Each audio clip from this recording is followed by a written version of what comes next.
Hi, I went to the cinema this weekend and saw Keeper, the latest film from Osgood Perkins, who's been on something of a tear with this being the third film he's released in the last 18 months.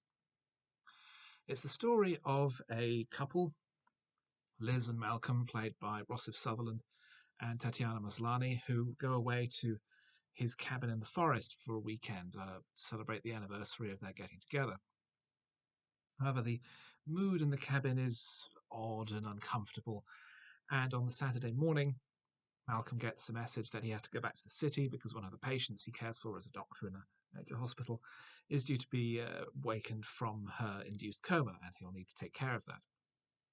So Liz is left on her own. The environment becomes more enclosing and more unpleasant, and various things occur after that to fill out the rest of the running time. I thought this was pretty awful.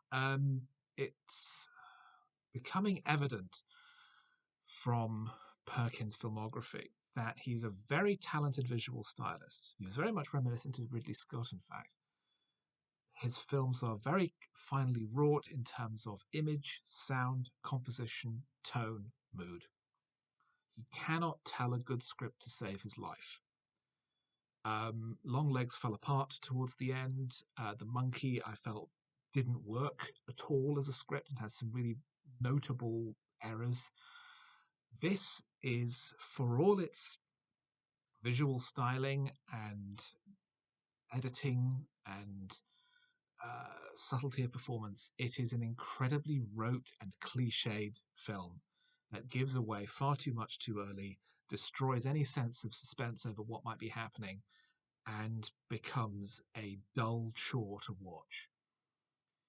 The fact that it's had acclaim from so many horror filmmakers used in the trailer, people like Damon Leone, Damien Leone, Guillermo del Toro, James Wan.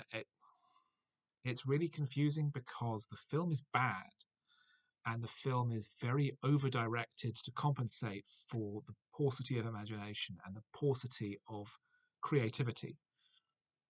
The film only really exists because the production of The Monkey was held up by strike action, and Perkins was able to decamp to Canada and work on a Canadian written script in Canadian locations with a Canadian cast and Canadian crew and make this picture. So it is effectively a Canadian production. But it exists as something that was there just to fill a window in his schedule. And although it's very well shot and well edited and looks great and sounds great, there's nothing there. There is really absolutely nothing there at all. It is a hugely unimpressive piece of work.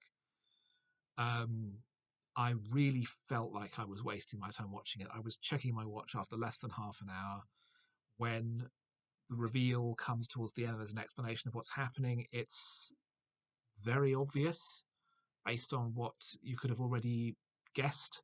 And yet it also seems completely absurd because it's so out of tone with the measured, slow build of the rest of the film. It's